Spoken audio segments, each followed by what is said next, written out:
I recently finished Rick Rubin's book, The Creative Act, A Way of Being. It was the first time in a very long time that I took notes and marked pages in a book. That book sparked a creative fire in me, a fire that has not burned in a very long time. As Rick Rubin defines it, artists occasionally experience a sense of stagnation. A block, he calls it. A decision, conscious or unconscious, not to participate in the stream of productive energy that is available to us at all times. I fit into both the conscious and unconscious categories. As a father of 3, the last 6 years of my life have been dedicated to my kids. And while I would occasionally dust off my tools, the majority of those years have seen my workbench full of more bubbles and chalk than of the projects I long to create.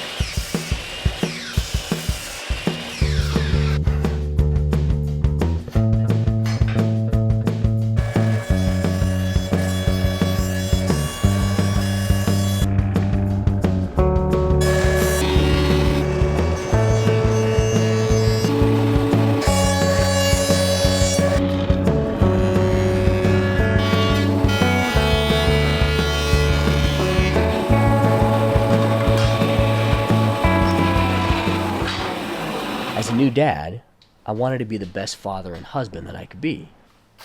To me, that was giving all my extra time, the time I once spent creating, to my wife and new son. Soon enough, that extra time was cut in half when my daughter was born.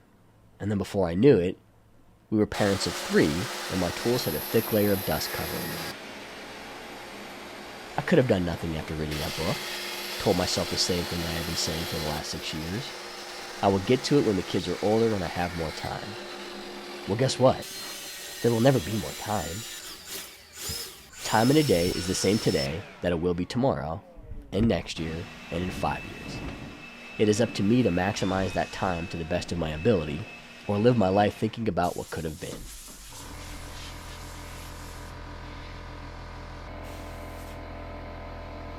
Despite the lack of brain cells that have vanished from having a 6, 4, and 2-year-old constantly testing my patience and sanity, I knew well enough not to get back into the creative process with a project that was way over my head.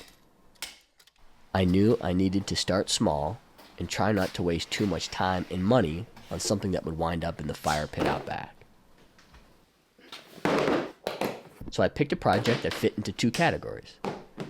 It checks off an item from my to-do list, and my materials are low in cost, and I also maximize the materials that I already have.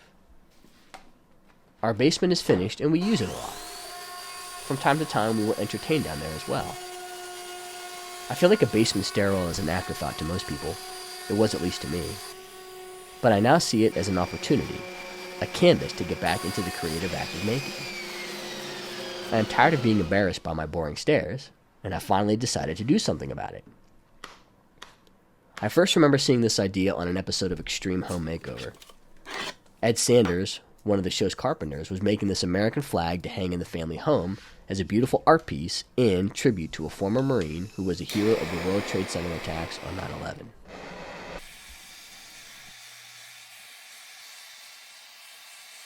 This episode was meaningful for me, as I love my country and support our veterans, and it took place in my hometown. I remember my friends and I would frequently do our best to get as close to the shoot as we could to check it out.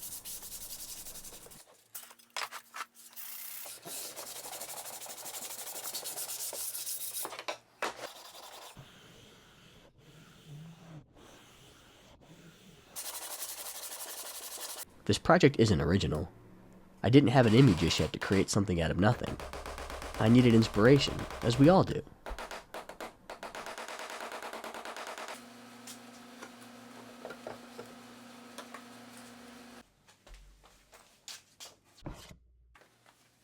Well, I'm going to show you my process for creating this piece. My goal for this video isn't to be a tutorial. I want to tell my story of inspiration, how I finally stopped telling myself that I'll have more time tomorrow and took the initiative today. I also want to show how to transform an otherwise overlooked and boring area of my home while putting my own twist on a classic piece of handcrafted art. Now let's get back to Rick real quick. Rick highlights one of my favorite people of all time, John Wooden. Wooden often said that the only person you're ever competing against is yourself.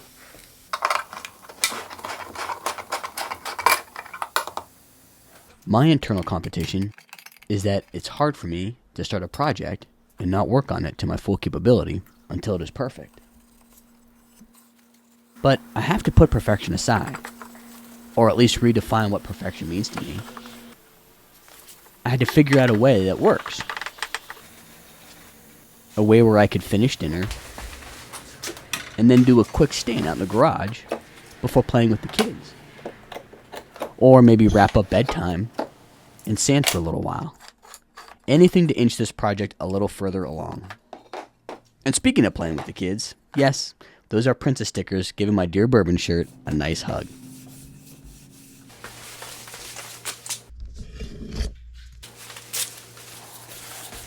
Since I'm getting close to wrapping up this project, I want to bring up one last point that Rick Rubin makes in his book. He says, consider establishing a consistent framework around your creative process. It is often the case that the more set in your personal regimen, the more freedom you have within that structure to express yourself. After 6 years of being a dad, I can't say that I'm ever going to be set in a personal regimen, but I'm close enough to start creating again.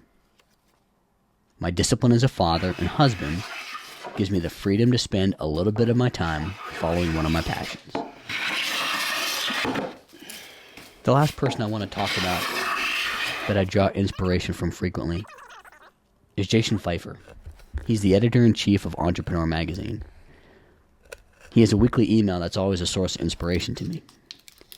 Recently he said that we can't stretch time, but we can stretch our experience of it.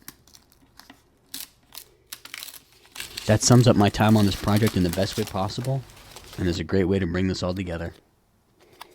I can't stretch my time in a day anymore, but I sure as heck can establish that framework of discipline to give me the freedom I need. Looking back, I could have created more, given 10 minutes here, an hour there, just to keep my creativity alive. But I feel what's more important has been establishing a consistent framework around my day. This has given me more freedom to work on this. And that's one of the big takeaways from this project. I can have a full-time job, play with my kids, and manage my family, and still have a hobby. It also gives me something to look forward to while I'm sitting at my desk all day, making phone calls, and ensuring that I didn't fuck up the cover on my TPS reports. Now at this point, the project is moving. It's moving slow, but it's moving. It's really close to being done. I can envision the end. And then, just as the project's close to living on the wall,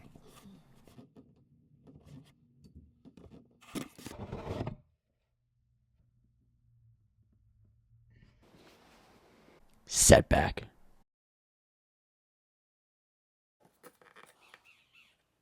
I had a 30-minute break in between meetings, and I thought it was a good idea to hang the flag on the wall in case I needed to make any final adjustments before finishing.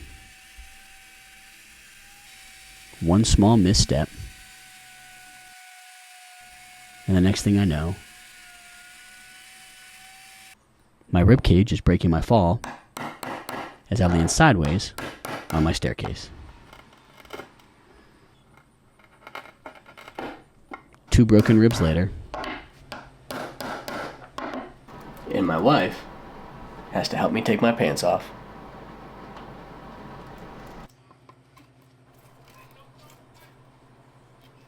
Now I want to get back to that twist that I spoke about earlier.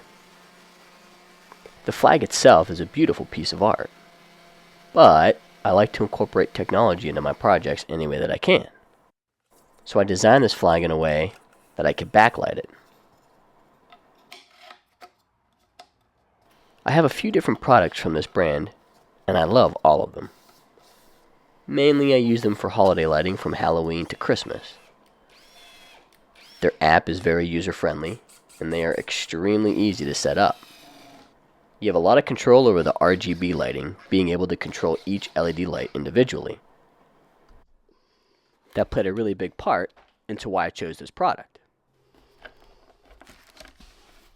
And as you'll see in a little bit,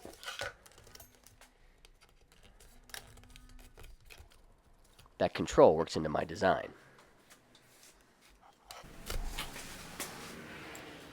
My biggest takeaways from this project are that I need to remember to slow down and just take my time.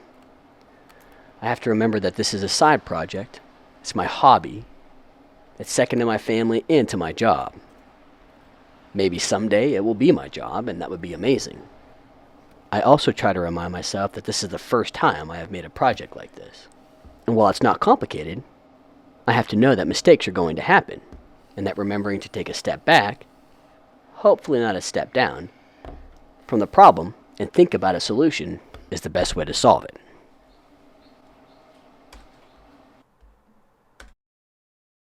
Alexa, God bless America. I couldn't be more happy with the way this project turned out. I feel like I finally figured out what has been blocking me for so many years and got my creative spirit back. And while I may have used my ribcage as a sacrificial springboard, I didn't have to sacrifice any of my time with my family in the process. Thank you to everyone who clicked on my video. I really hope you enjoyed watching my process. If you like this project, it would mean a lot to me if you gave me a like. I really hope to build this channel up over the next year or so. So please subscribe if you want to follow me on my journey.